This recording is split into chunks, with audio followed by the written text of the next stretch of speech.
সাবেক সফল সভাপতি, যার সাথে দীর্ঘদিন আমরা যুবদল করেছি, সে প্রিয় ভাই জনাব কামাল সরকার ভাই আমাদের মাঝে আরো উপস্থিত হয়েছে।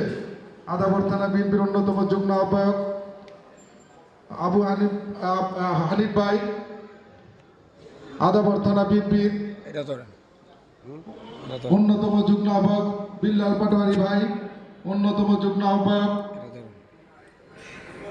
30 নম্বর যুবদলের সভাপতি সালামত ভাই, 30 নম্বর যুবদলের সাধারণ সম্পাদক শহীদ বিশ্বাস ভাই সহ সকল নেতৃবৃন্দকে আসসালামু আলাইকুম।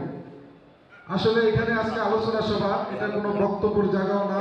তারপরে যেহেতু আমরা সংগঠন করি, আমাদের সংগঠনের প্রয়োজনে অনেকের নাম বলতে হয়, তার জন্য দুঃখিত।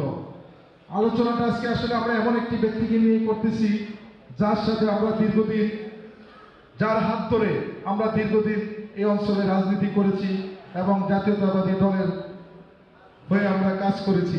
সে আমাদের মরুম প্রিয় বড় ভাই, আদাবর থানা বিএনপির সাবেক সভাপতি আলহাজ আবুল হাশেম ভাই।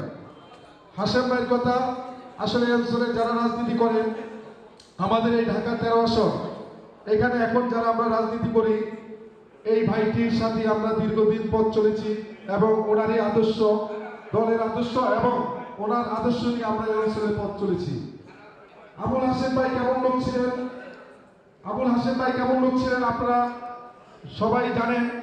অত্যন্ত একজন ভালো মানুষ ছিলেন, অত্যন্ত একজন ভদ্র মানুষ ছিলেন, অত্যন্ত একজন নর্ম মানুষ ছিলেন।